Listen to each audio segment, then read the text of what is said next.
What's up guys, it's Nicole, also known as NikkiVegan, and today I have another grocery haul for you, but as always, I'm not just going to be showing you what I picked up at the store, but also how I use the things that I got with some easy recipes and some little tips and tricks. So I hope you guys are excited, I hope it gives you some good ideas, and let's get started. So starting with the cold things, one of the first things I always get at the store is almond milk, and this one from Califia is my favorite and has been for years at this point.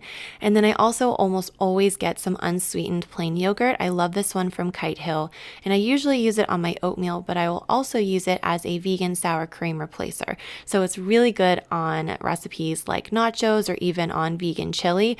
These nachos are some jackfruit nachos that I made over the summer, and I will link the recipe down below.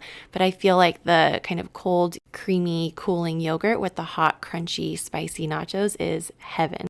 Then I picked up a bag of berries. I actually got quite a few because these are a staple for me and so much cheaper than fresh. Then I got one grapefruit. I just got one because they were very expensive. And I got a couple of tomatoes, and these are still in season here. I got these heirloom tomatoes that were so plump and juicy that they were literally red all the way throughout. They were so good. And the way that you know that they're going to be fresh is if you kind of press up against them and they're super, they just feel full. And also this goes for any produce. If you give it a sniff, I know it's kind of weird to be at the produce section and like sniffing all the things, but they should be really fragrant. That's how you know that they're going to be fresh. And another tip I have for tomatoes is to store them on the counter, not in the fridge, and that's going to make them taste so much better.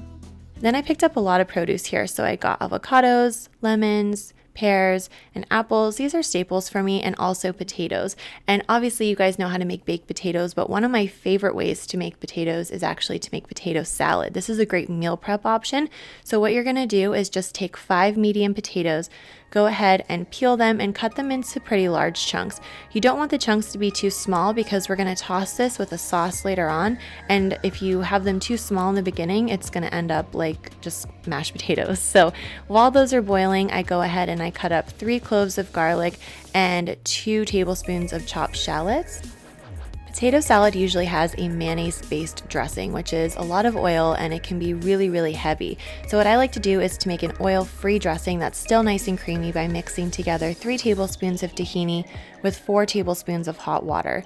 Then I go ahead and I add the shallots and the onion directly to the hot water and let that sit for like 2 or 3 minutes. And this way you're not going to get that really sharp raw garlic flavor, because I love garlic, but it can be a little intense when it's raw.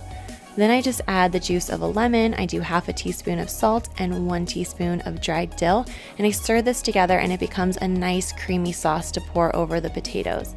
And then when the potatoes are done, I just add even more flavor with about a tablespoon or 2 of capers, a handful of parsley and chives, and then I pour the sauce on top and do lots of fresh black pepper. And it's so good. It's a really good dish to serve warm. You can also store it because it makes quite a bit. You can store it in the fridge and eat it cold. So it's a really great meal prep option as well.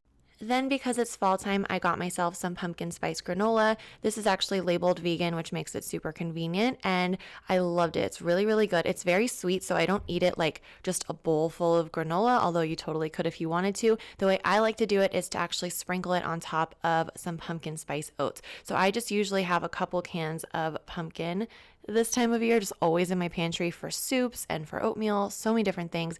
And I'll just cook the oats with some almond milk, some pumpkin, some cinnamon, some nutmeg, and then I put the granola on top. It's so good. I also have a recipe for pumpkin spice overnight oats that I did on the Vegan View, so I will link that down below for you guys as well.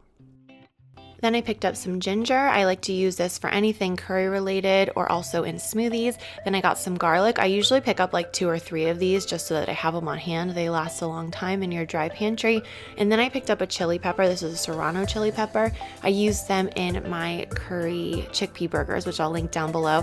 And then I got some mango chutney also for that recipe. And what I did here is I just thinned it out with a little bit of water and I drizzled it on top of the curry burgers. You can also use this as kind of a sweet and spicy salad dressing. It goes really well on anything savory that you want to add a little bit of heat and a little bit of sweetness to.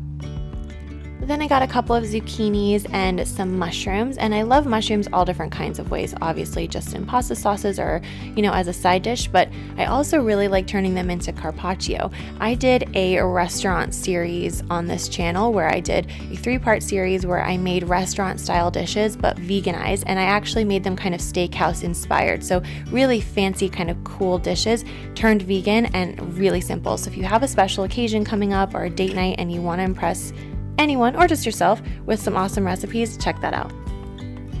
Then I got a bottle of wine. This is a Chardonnay that is vegan from Mayomi. It's one of my favorites and it goes really well with literally everything. I have a video on a taste test that I did with the Vegan View Girls on this, so I will link that down below for you. And then I also picked up some fresh basil. I use this in tomato sauces and also for pesto.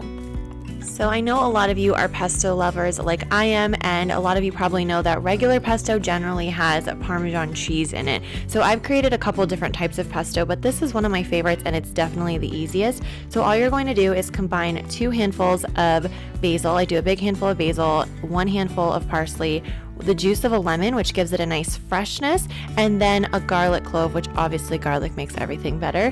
Then I season this with half of a teaspoon of salt and 1/4 cup of water and a tablespoon of olive oil, which is optional, but I think it makes a really nice consistency, and a little bit of oil goes a long way in this recipe. Then we're going to add a tablespoon of nutritional yeast, which is not only going to replace the Parmesan cheese, but it's also going to give it kind of a nutty flavor that you would normally get from pine nuts. And then some avocado makes it nice and creamy, and you blend it on up and it's all good to go. I love stocking up on pantry items because I know that if I have things like quinoa, pasta, canned tomatoes, canned beans waiting for me in my pantry, I can easily make healthy meals on busy nights, even if I don't have a lot of fresh ingredients on hand, or even if I don't, feel like cooking for more than 10 or 15 minutes. These meals come together really fast, and so having them in the pantry just kind of gives me peace of mind. And one of the things I do all the time is I make a vegan tomato sauce, but this is not just any tomato sauce. This is a vegan Parmesan pomodoro, which is actually a Giada de Laurentiis recipe that I veganized, and I also made it a lot lighter because hers has butter and oil and dairy Parmesan in it. So I went ahead and made it way less fat and vegan, and it turned out so good. This recipe video will be up on Wednesday, so make sure you stay tuned for that because I'm so excited.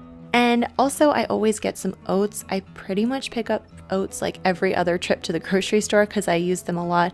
Obviously for oatmeal, I love turning them into pancakes, and also granola bars from my ebook. I have 2 different recipes and they're so great to snack on.